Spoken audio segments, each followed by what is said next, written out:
saya Naila Lulu Iljana. Dan saya Riza Aulia Wibawa dengan NPM 054.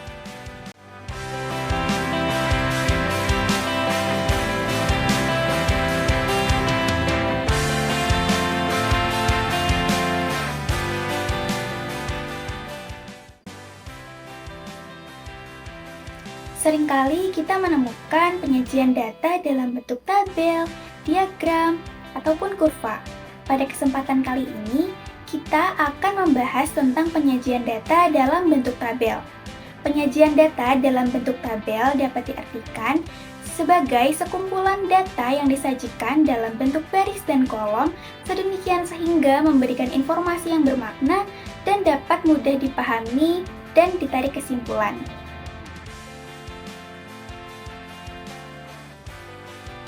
Di sini saya akan menjelaskan tentang aturan membuat tabel.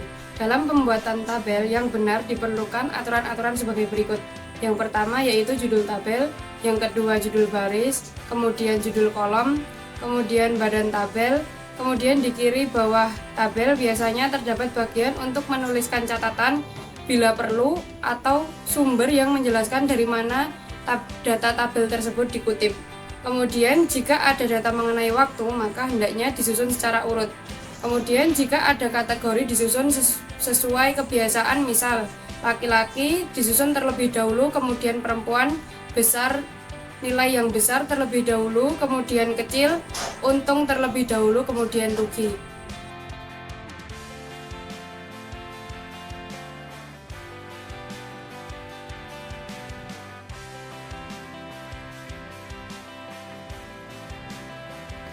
Penyajian data dalam bentuk tabel itu beragam jenisnya.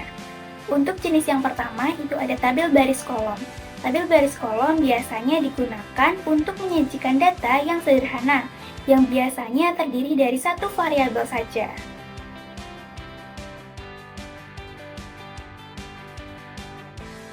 Kemudian yang kedua, tabel kontingensi. Tabel kontingensi memiliki karakteristik penyajian data dengan dua faktor.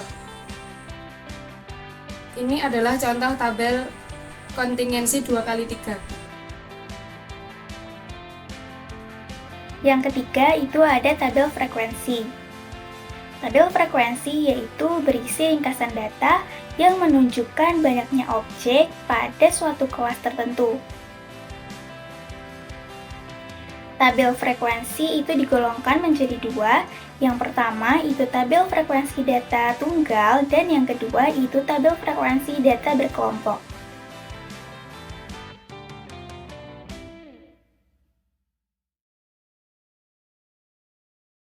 Di sini saya akan menjelaskan latihan soal nomor 1 dengan soal misalnya kita melempar sebuah dadu dengan 20 kali lemparan dan mencatat hasilnya dengan mata dadu yang muncul sebagai berikut: 5, 3, 2, 2, 1, 6, 4, 3, 5, 6, 2, 1, 4, 2, 3, 5, 1, 6, 6, 2.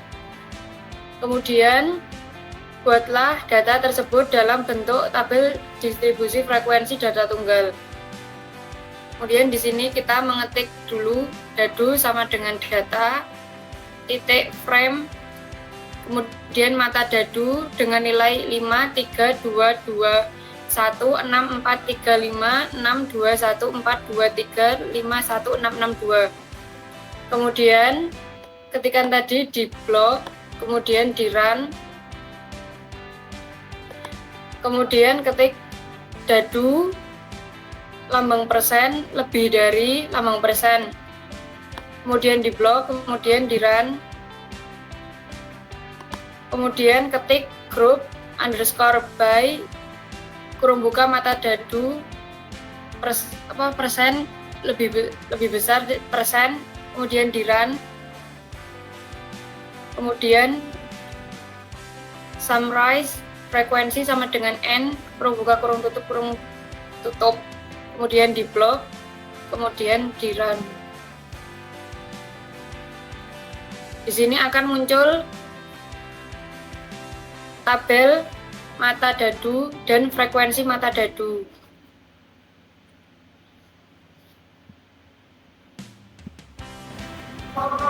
Selanjutnya latihan soal nomor 2. Buatlah tabel kontingensi dengan data berikut. Terdapat 10 orang yang akan melakukan vaksin terdiri dari 2 orang SMA, 5 orang S1, 2 orang S2, dan 1 orang S3 dengan pekerjaan 4 orang freelance, 3 orang PNS, dan 3 orang sebagai guru. Status sudah menikah itu 3 orang. Di sini kita ketikkan pendidikan itu SMA, karena SMA di sini 2 orang, jadi SMA, S1 5 orang, S1 sampai 5 kali, lalu S2-nya ada 2, dan S3-nya ada 1.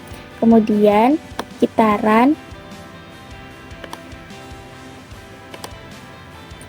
Selanjutnya itu pekerjaan. Pekerjaan di sini 4 orang freelance, 3 orang PNS, dan 3 orang guru. Kemudian diran. Lalu selanjutnya itu status. Status di sini sudah menikah 3 orang. Karena ini 10 orang, maka yang belum menikah otomatis 7 orang. Kemudian kitaran. Selanjutnya kita ketikkan data frame. Data underscore frame itu data.frame pendidikan, pekerjaan, status. Kitaran, lalu kita panggil dengan data underscore frame. Ini untuk tabel yang baris kolom. Selanjutnya kita membuat tabel kontingensi, itu tabel underscore kontingensi f tabel kurung data underscore frame. Kitaran, dan kita panggil dengan tabel underscore kontingensi. Jadi ini adalah tabel kontingensi untuk data yang tadi.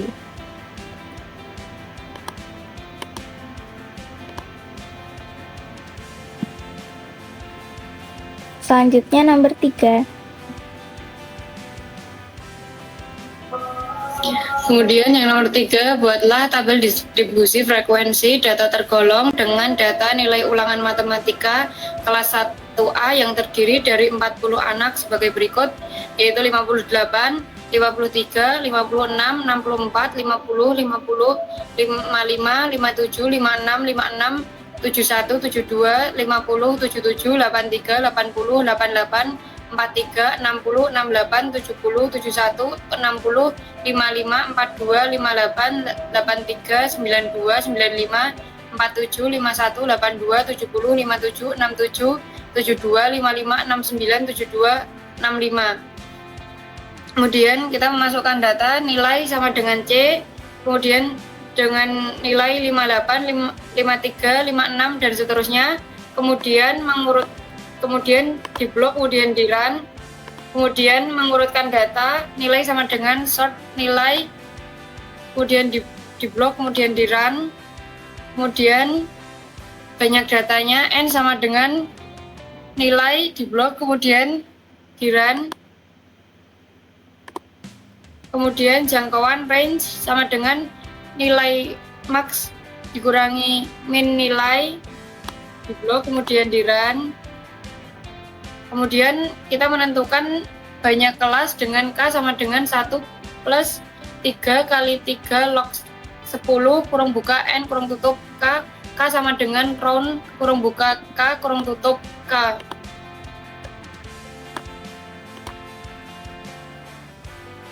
Kemudian menentukan interval kelas T sama dengan range per K, T P sama dengan ceiling kurung buka P kurung tutup P.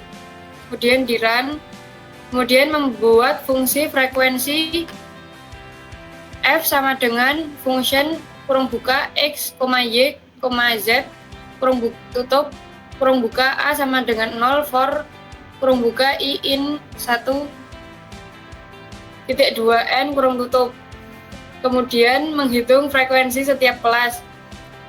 F kurung buka nilai 40.5,49.5, F nilai 49.5,59.5 kurung tutup, kemudian F nilai 59.5,69.5 kurung tutup.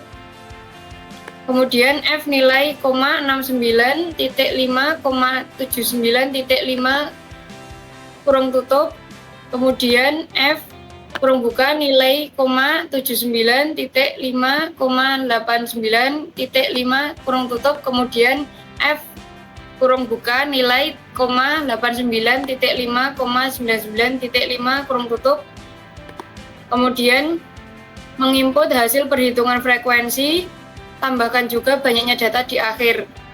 Frekuensi sama dengan C kurung buka 3, 15, 7, 8, 5, 2, 40 kurung tutup frekuensi.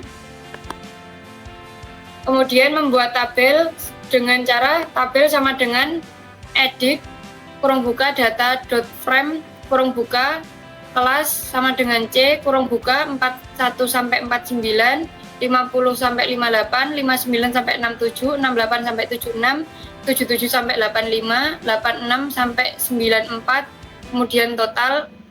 Kemudian frekuensi sama dengan C kurung buka frekuensi kurung tutup kurung tutup kurung tutup.